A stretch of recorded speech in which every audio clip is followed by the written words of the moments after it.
വിദേശ രാജ്യങ്ങൾക്ക് നൽകുന്ന സഹായം നിർത്തലാക്കി ട്രംപ് ഉത്തരവ് പുറപ്പെടുവിച്ചു. ഈജിപ്ത്, ഇസ്രായേൽ എന്നീ രാജ്യങ്ങൾക്കൊഴികെയുള്ള എല്ലാ സഹായങ്ങളും അടിയന്തരമായി നിർത്തി. അധികാരമേറ്റ അന്ന് തന്നെ വിദേശ രാജ്യങ്ങൾക്കുള്ള ധനസഹായം നിർത്തിവെക്കാൻ ട്രംപ് എക്സിക്യൂട്ടീവ് ഓർഡർ പുറപ്പെടുവിച്ചിരുന്നു.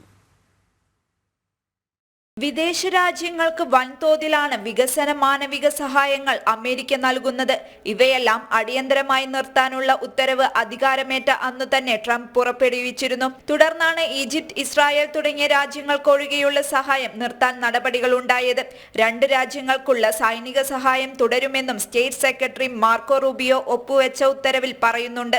90 ദിവസത്തേക്ക് എല്ലാ സഹായധന വിതരണവും തടഞ്ഞിരിക്കുകയാണ്. ഇത്തരത്തിൽ ചെലവഴിക്കാൻ അമേരിക്കയുടെ കൈവശം പണമില്ലെന്ന നിലപാടാണ് ട്രംപിന്റേത്. മാത്രമല്ല, നേരത്തെ ലോകാരോഗ്യ സംഘടനയ്ക്ക് ഉൾപ്പെടെയുള്ള സഹായങ്ങൾ നിർത്തിവെക്കാൻ തീരുമാനമെടുത്തിരുന്നു. വിദേശ സഹായം നിർത്തലാക്കിയതുവഴി മിച്ചം വരുന്ന തുക ഏത് രീതിയിൽ ചെലവഴിക്കുമെന്ന് ട്രംപ് വ്യക്തമാക്കിയിട്ടില്ല. ട്രംപിന്റെ തീരുമാനത്തിനെതിരെ അമേരിക്കയിൽ എതിർപ്പുകളും ഉയരുന്നുണ്ട്. ഇന്റർനാഷണൽ ഡെസ്ക്, ജനം.